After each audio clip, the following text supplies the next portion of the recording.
조선이 좀 많이 빠져요. 보면 조선주가 HD 한국조선해양이 한 5.6% 정도, 예, 5.6% 정도. 근데 제가 말씀드리고 싶은 게 지금 HD 한국조선해양이 빠진다라고 해서 이거를 차트 보고 지지나 그런 걸 찾아서 들어가면 쉽지 않아요. 쉽지 않단 말은 지금은 그렇게 접근하는 게 아니에요.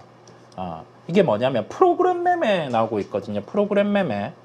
예. 프로그램 매매 같은 경우가 멈출 때 접근을 하시는 게 맞고요. 이게 왜 그런 표현을 쓰냐면 한국조선해양을 한번 보면 지금 전체에서 프로그램 매도 같은 경우는 규모는 크지는 않아요. 자, 요런 식으로 나오고 있거든요. 이게 비차익 거래 같은 경우는 말씀드린 것처럼 바스켓으로 주식을 내다 파는 거라는 그 말씀을 드렸잖아요. 조선존을 다 같이 빠지거든요. 그러면 비차익 쪽 이게 바스켓 매도로 외국인 또는 기관이 팔고 있어요. 그런데 오늘은 기관이 이거를 팝니다. 주식을 팔아요. 그러면 ETF가 밀릴 거잖아요. 요즘 시장에 이 수급들이 ETF가 밀리면 ETF를 또 매도를 할 거잖아요. 그러면 금투 주체는 ETF를 쪼개서 주식으로 매도를 해요. ETF 매도가 나오면 매수가 들어오면 주식을 바구니로 담아서 ETF에 넣는 거고요. 그렇다 보니까 이게 매도가 매도를 부르는 모습이거든요. 오늘 같은 경우는 즉 시장을 프로그램으로 내다 파는데 이게 종목을 찍어서 파는 것도 있지만은 이 종목이 밀릴 때 ETF도 같이 매도가 나오다 보니까 매도가 매도를 부른다. 그러면 프로그램 매도의 특성은 오전에 마무리되거나 오전에 마무리가 안 되면 얘가 오후까지 나와요. 오후까지. 보통 한 2시 반 정도 종가까지도 나올 수가 있고요. 그렇다 보니까 프로그램 매도가 마무리되는 걸 조선주 같은 경우는 오늘 조선주 같은 경우는 봐야 되는데 보통 이게 대형주가 특별한 거 없이 5% 정도 밀리는 게 이게 그렇죠. 네. 이렇게 보면 이거 이제 위에서 박스권 만들면서 싹 올라가려는 위치였는데 밀려버리면 끝났나 하는 생각이 좀 막 드는 그런 부분들이 분명히 생기는 것 같아요. 그러니까요.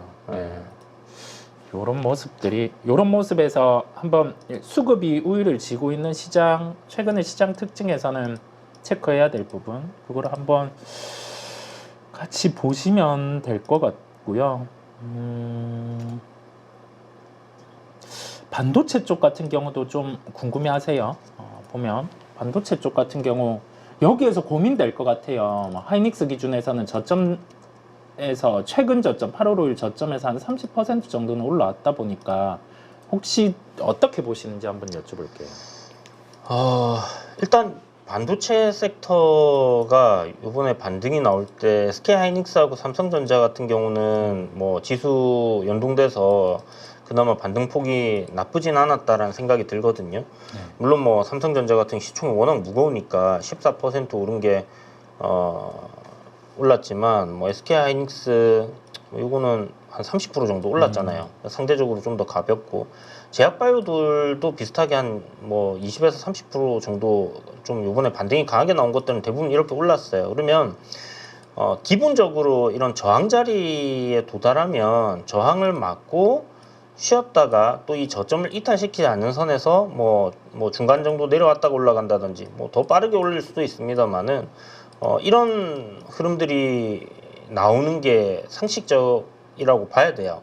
그러니까 뭐 이렇게 올라가면 참 좋겠지만 이렇게 V자로 내려온 거를 그대로 다 돌리는 그림이 나오면 좋겠지만 그건 뭐 우리 욕심일 수 있습니다. 내릴 때도 보면 이런 식으로 한번 반등이 나왔다가 이렇게 밀렸잖아요.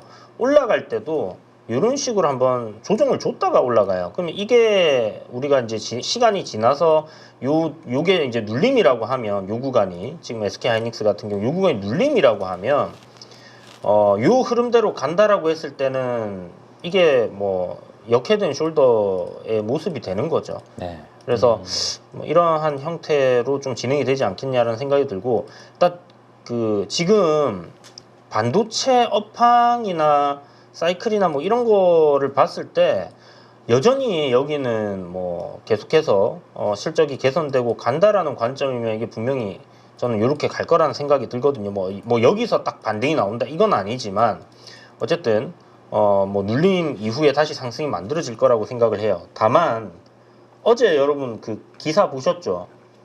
반도체 피크아웃 이 얘기가 나오잖아요. 네네. 3분기부터는 피크다 이 얘기가 나오고 있기 때문에 그게 이제 어떤 식으로 실질적으로 그럴지 아닐지는 나중에 숫자가 찍혀봐야지 아는 그런 상황인데 그런 이제 논란의 여지가 나오면 주가가 막 올라가기가 쉽지가 않습니다. 그래서 그런 부분들을 좀 생각을 해야 되는 것 같아요. 그래서 일단 뭐 기본적으로 밸류적으로 부담이 없는 선에서의 가격을 보유를 하고 계시다면 뭐 이 또한 어떤 뭐 지나가는 소나기다 생각하시고 보유를 또 해보셔도 괜찮을 거라는 생각이 들고요. 경기 침체로 들어가지 않는다 하면 뭐 미국 경기 물론 지금 밸류적으로 좀 논란이 있지만 그리고 이제 미국 증시가 계속 쭉 간다라는 그런 보장은 뭐 누구도 할 수 없는 거니까 네. 그런 흐름이 이어진다라면 주가도 뭐 거기에 부응을 할 거라고 생각이 들고요.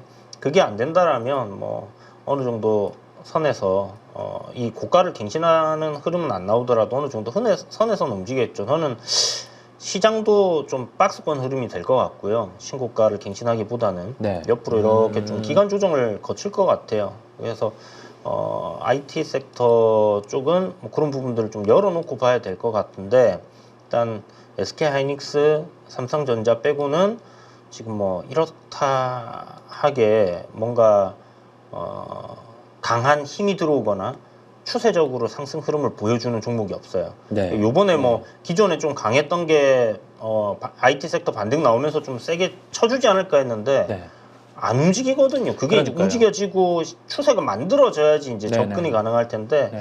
그게 그렇게 안 된다라면 저는 IT 섹터는 그냥 내버려 두는 섹터, 그냥 뭐 실적 산업 다 좋아지고 이익도 좋아지고는 있는데 일단 추세 만들어진 이후에 뭐 또 공략할 수 있는 포인트들이 나온다든지 아니면 가격적으로 또 내려와서 쌍바닥이나 뭐 이런 뭐 그림들이 만들어질 때 좀 저한테 유리하다라는 생각이 드는 가격이 왔을 때 네네. 그때 다시 한번 또 볼 것 같아요. 지금은 일단 뭐 저항자리 반등폭만큼은 올라왔다는 생각이 들기 때문에 뭐 여기서는 조금 조심해야죠. 이게 지금 제가 요 색깔이 노래서 잘 안 보이실 텐데 이걸 까만색으로 한번 바꿔서 보여드리면 이게 뭐냐면요. 피보나치의 그 조정이거든요. 이걸 제가 왜 보냐면 이 고점과 저점, 이 뭐 숫자 뭐 3860 이런 게 중요한 게 아니라 하락이 이렇게 나오게 되면 기술적으로 나오는 반등폭이 그 하락폭의 한 중간 정도 가격이 됩니다. 그 가격까지는 왔어요. 그러면 기술적인 반등이 나올 수 있는 부분까지는 나왔기 때문에 여기서 뭔가 대단한 게 있지 않는 다음에는 자연스러운 조정이 나오는 거거든요. 이 조정이 뭐 여기서부터 올라온 이 반등폭의 한 중심이 될지 아니면 뭐 조금 조정받고 올라갈지 이거는 아까도 말씀드린 것처럼 알 수가 없어요. 그때 추세 변화가 일어날 수 있는 어떤 흐름을 보고 거래량을 보고 수급을 보고 판단을 해야 되는 거기 때문에 분봉의 추세의 흐름 뭐 이런 것들이 바뀌어 가는지 계속해서 모니터링 해볼 필요는 있을 것 같습니다. 맞아요. 이게 지금 우리가 그 사이클상으로 사이클 얘기를 많이 하잖아요. 근데 이 주가 흐름이 내포하는 것도 생각을 해야 될 것 같아요. 끝났다라는 게 아니라 지금 이런 경기 민감주들의 주가 흐름을 봤을 때는 뭔가 더 확인을 원한다라는 거거든요. 확인. 왜냐면 예전 반도체 사이클이랑은 다르니까. 그래서 대형 반도체 쪽 같은 경우는 상대적으로 덜 빠지는 거고 중소형 같은 경우는 좀 여기에서 할인? 좀 빠지는 요소들이 있는 거거든요. 주가 변동성이 커져 있는데 가격 조정 때는 충분히 아까 말씀해 주신 것처럼 그 딱 맞는 기회가 왔을 때 그거를 잡겠다라는 표현이 저도 와닿거든요. 급할 필요는 없어 보여요. 여기에서 과하게 뭔가 사이클이 끝나지 않아서 주가가 엄청나게 오를 수 있다 그러면서 공격적으로 담을 필요도 없고 여기에서 이제 끝이니까 반도체를 다 비워야 된다 그것도 아니거든요. 그렇다 보니까 확인이 필요한 시장에서 조정은 뭐 크게 보면 뭐 AI 돈 벌 수 있냐 이거부터 시작됐다라고 하면 그 해결하는 거 보여주면 그땐 세게 찍어 사면 되는 거고요. 또는 뭐 가격 메리트 왔을 때 시장 안정화될 때 그럴 때 사면 되는 거니까 급할 필요가 없을 것 같아요. 어느 하나도 답은 없는 상황이니까요. 왜냐면 이게 느낌표가 찍어서 딱 갈 수 있는 시기 같은 경우는 한 발 지나왔다 보니까 좀 확인을 하고 가는 걸로 그렇게 좀 말씀을 드리고 크게 서두를 필요는 없다라는 말씀까지 드리고, 그 다음에 조선은 오늘 하락하잖아요. 제가 생각하는 건 조선은 긴 주기라는 말씀을 드렸어요. 주기를 길게 보자라는 그 점, 단기평 5일 여기에 뭐 지지받고 그런 테크닉으로 보는 게 아니라 주기를 길게, 주기를 길게 보시면 저는 조정 나오면 매수할 용의가 조선 쪽은 있습니다. 오늘 뭐 6% 오늘 급하게 이거를 사야 된다 그게 아니라요. 어차피 오늘 뭐 프로그램 매도 나오는 거고 그 중에서 여기에서 생존할 수 있는 업종이 뭔지 그런 고민도 계속 해보거든요. 만약에 최악의 상황이 왔을 때 안 오겠지만 생존할 수 있는 업종이 뭔지 고민해보면 그 중에 하나가 저는 조선이라는 생각이 듭니다. 조선은 저도 그 말씀하신 거대로 어떤 실적이나 그 수주라든지 이런 부분의 모멘텀, 수출 이런 것들은 반도체도 뭐 마찬가지겠지만 네네. 살아있다라는 부분에서 내려와서 다시 돌리는 흐름이 나오면 또 공략을 해볼 것 같은데 만약에 요 위에서 그러니까요. 한국 조선해양 요 위에서 이 흐름이 이제 이렇게 급락 이후에 돌리는 그림으로 간다라고 생각을 해서 매수를 하셨다면 저는 손절할 것 같아요. 그러니까요. 일단 손절하고 그 다음에 아까 말씀하신 것처럼 충분한 조정에서의 되돌림 아니면 이제 이런 저항을 돌파하고 다시 상승하는 흐름이 잡혔을 때 그때 다시 볼 것 같습니다. 5에서 한 7% 정도 손절이 나온다라고 하면 뭐 저는 일단 하고 볼 것 같아요. 그죠. 여기서 사서 뭔가 막 크게 길게 이렇게 생각하기는 좀 쉽지 않을 것 같습니다. 그죠. 그 딱 핵심 부분을 말씀을 해주신 게 어제 이 타이밍에 따라 또 대응이 달라지니까 딱 일차원적으로 딱 생각하시기보다 타이밍에 따른 다른 대응들 그거를 같이 보시면 될 것 같아요. 같이 한번 보면 될 것 같고. 근데 조선주가 무슨 악재가 있는 건 아니잖아요. 네. 그죠? 지금 뭐 나온 건 없잖아요. 네. 뭐 그런 부분들은 없는데 그 한 번씩 때마침 수급이 어제부터 좀 시장의 수급이 꼬이다 보니까 우리 유한양행이 수급을 꼬임을 만들다 보니 또 이게 한 번씩 다른 업종도 같이 사단이 나더라고요. 이런 식으로. 그 뒤에 또 이유를 찾을 것 같아요. 시장에서는 언제나 그래왔듯이 그렇죠. 주가 먼저 반응하고 뭐 갖다 붙이면서 이제 또 이유 찾고 그게 그럴 것 같습니다. 보면. 현대중공업도 뭔가가 좀 찝찝하네요. 위치가. 그죠. 예. 5%가 하루에 밀린다는 게 이게 대형주가 5%를 이런 식으로 누가 아예 털거나 그런 경우인데 일단 뭐 외국인 기관 쪽에서 이제 털고는 있는데 이게 이제 쭉 이어져서 이제 매도로 계속 가느냐가 관건일 것 같고 삼성중공업도 일단 찝찝하네요. 뭔가 찝찝할 때 일단 찝찝하게 발 빼야 됩니다. 네, 그죠. 위에서 샀으면. 네. 뭔가 주가가 다른 말을 할 때, 주가가 다른 말을 할 때는 약간이라도 액션을 취하고 보는 게 저는 낫다라는 생각을 합니다. 오늘 주가들이 좀 다르게 흘러가는 게 네이버 카카오가 있어요. 특히 네이버 한 4.7% 정도. 드디어 좀 가나? 그러니까요. 이런 경우에 또 많이 생각들을 하실 것 같아요. 기존에 위에서 사신 분들 같은 경우는 지금 추가 매수의 상황인가? 아니면은 신규 매수 현금 있으신 분들은 이제 뭐 시장 환경이 빈집 금리 인하 이런 게 붙으면서 복합적으로 겹쳐지는 네이버를 봐야 될 시기인가? 그 고민이 되실 것 같은데요. 혹시 뭐 어떤 생각을 갖고 계신지 여쭤봅니다. 이게 요렇게 이제 한번 이걸 좀 지나서 우리가 보면 돌릴 때 이렇게 5일선이 그 항상 11선 위로 올라서거든요. 그 다음에 21선 위로도 올라서고 이렇게 하는데 21선 위로 올라섰을 때는 저점권에서는 어느 정도 올라온 상황이란 말이죠. 그래서 조금 우리가 여기가 저점이다 생각되면 조금 더 빠르게 매수할 수 있는 부분이 5일선이 이제 11선을 올라서는 걸 확인을 하고 그렇게 매수를 하는 방법이고요. 여기 이 구간을 놓고 보면 요 구간입니다. 요 구간을 놓고 보면 여전히 추세적으로는 이제 아직 뭐 벗겨냈다라고 보기는 어렵죠. 여기서 이제 한번 시도는 있었는데 그렇다면 이런 그 흐름을 다 이렇게 벗겨내고 방향을 좀 확실하게 잡았을 때 그때 사면 좋을 것 같아요. 대략 뭐 한 이 올라온 이후에 눌림으로 본다라면 17만 원 전후가 될 것 같거든요.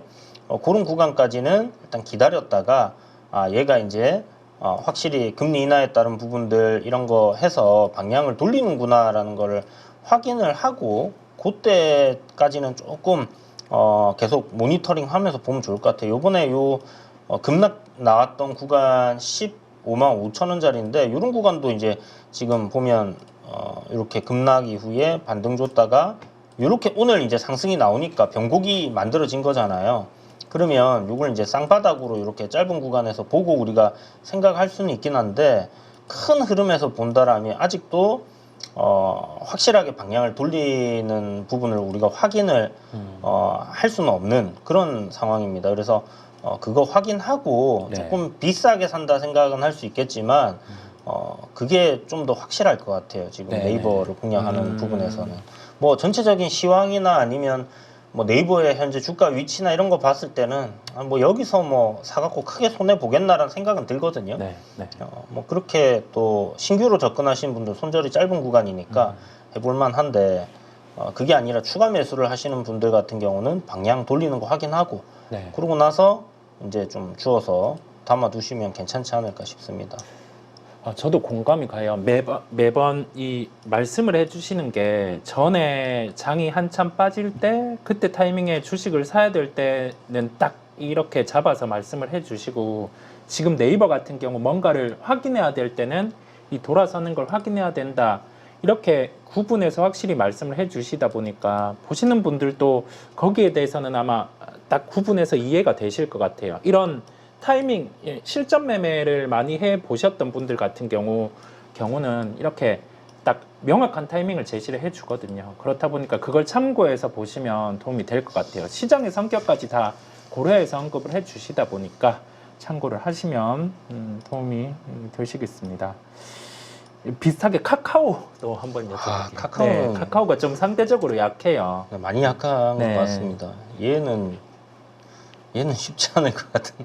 너무 쪼개가지고 다 알짜배기들 뭐 기대감을 갖고 있을 수 있는 것들을 다 지금 풀어난 상황이다 보니까 그래도 일단 뭐 기술적으로는 뭐 네이버랑 뭐 비슷하다라고 봐야겠죠. 이렇게 저기 저점 구간에까지 와 있는 부분이고 여기서 이제 얘도 아직은 트렌드 자체가 이렇게 지금 흘러내리고 있잖아요. 그죠? 흘러내리고 있는 트렌드이기 때문에 이 트렌드를 일단 벗겨내는 그림이 나와줘야지 어느 정도 뭐 이런 저항까지나 아니면 이런 저항까지 상승하는 거를 우리가 생각해 볼 수 있거든요. 그래서 뭐 개인적으로는 뭐 카카오 별로 좋아하지 않고 추세적으로도 이런 상승 흐름이 나오지 않는 종목들을 투자하는 거에 대해서 별로 저는 그렇게 좋아하지는 않습니다. 근데 아시겠지만 제가 신고가 매매하는 거 굉장히 좋아하거든요. 네네. 그게 어떻게 보면 극단이잖아요. 끝에 그쵸, 있단 극단. 말이에요. 그러니까 신고가로 새로운 시세를 만들어내는 위치고 이거는 이제 신저점을 깨고 땅굴을 팔 수 있는 위치입니다. 그런데 반대로 생각하면 신고가는 거기가 고점이 될 수 있는 거고요. 그죠. 네. 신저가는 거기가 바닥이 될 수 있다라는 관점으로 보는 거거든요. 네. 그러면 여기서 이제 이렇게 생각할 수도 있고 저렇게 생각할 수도 있지만 그 공략의 아이디어를 우리가 가져간다라고 했을 때 이런 구간에서 예를 들어서 야 역배열에 어떻게 이게 땅굴 파는 종목을 사? 네. 라고 할 수 있겠지만 네네.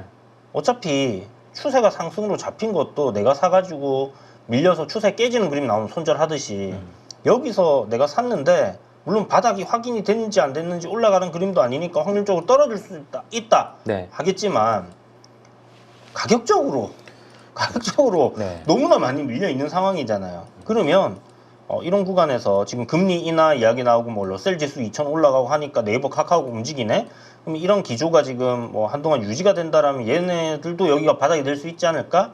그렇다면 손절을 이런 구간 깨질 때 한다라고 세팅을 하고 해볼 수 있어요. 네네. 저는 길게 투자하는 위치에서는 이런 구간에서 해야 되고 짧게 여기는 짧게 먹을 자리가 아니에요. 네.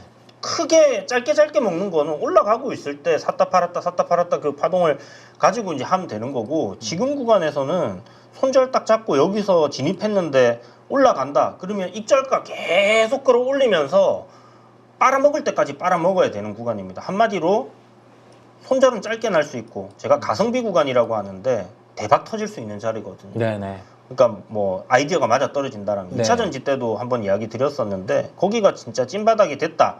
찐바닥인지 아닌지는 지나봐야 알아요. 그렇죠. 그렇죠. 그러니까 우리가 지나고 다 확인을 하고 사도 어느 정도 추세가 만들어진 구간에서의 투자가 가능하겠지만 어찌되었던 간에 우리는 리스크를 안고 투자하는 입장에서 손절이라는 명확한 기준 라인을 잡는다라면 이 종목 역시 뭐 네이버도 그렇고 명확하게 기준을 잡을 수 있거든요. 그래서 그 기준대로 행한다 생각을 하고 베팅을 해보는 겁니다. 말 그대로. 그렇죠. 그렇게 해서 이제 올라가는 거고 아시겠지만 뭐 2차 전지 안 좋은 얘기들 뭐 증권사 리포트 보고서 이런 거 보면 주가 내려와 있을 때는요 좋은 얘기 절대 안 나와요. 그렇죠. 다 비관적인 얘기, 안 좋은 얘기 이런 거 나오다가 바닥을 다지고 어느 정도 올라가려고 하는 흐름이 나온다. 그때 돼서 그 업황에 대해서 뭔가 개선이 된 거는 후행성이거든요. 실적 그렇죠. 지키는 거 3개월 뒤에 나오고 3개월 뒤에 나오고 이러잖아요. 그렇죠. 그런 것들을 애널리스트들이 기업 탐방을 가더라도 보고하는 거지. 탐방 가서 기업인들이 하는 얘기 그대로 믿어주냐면 절대 그렇게 안 난단 말이죠. 그러면 그건 다 후행입니다. 우리 눈에 제일 뭐 거짓이 없이 보여지는 있는 그대로 우리가 판별할 수 있는 건 가격이란 말이에요. 그러면 이 가격단이 지금 뭐 전저점 위치에 있고 손절을 짧게 잡을 수 있는 기준을 잡을 수 있는 위치라면 그걸 기준으로 하고 그 가격으로 진입을 해보는 거고 이게 이제 업황이 돌아서고 뭐 어찌됐든 뭐 지금 저기 금리 인하 수혜가 어쩌고저쩌고 이런 얘기가 나오면서 가잖아요. 달리면 또 달리는 대로 기사 갖다 붙이지 않습니까? 그렇죠. 네. 그러니까 한마디로 손절 뭐 한 5% 잡고 위로는 업사이드 뭐 5%보다는 훨씬 더 크게 먹겠죠. 한 20-30% 노릴 수 있는 구간이지 않나 그렇게 생각은 들어요.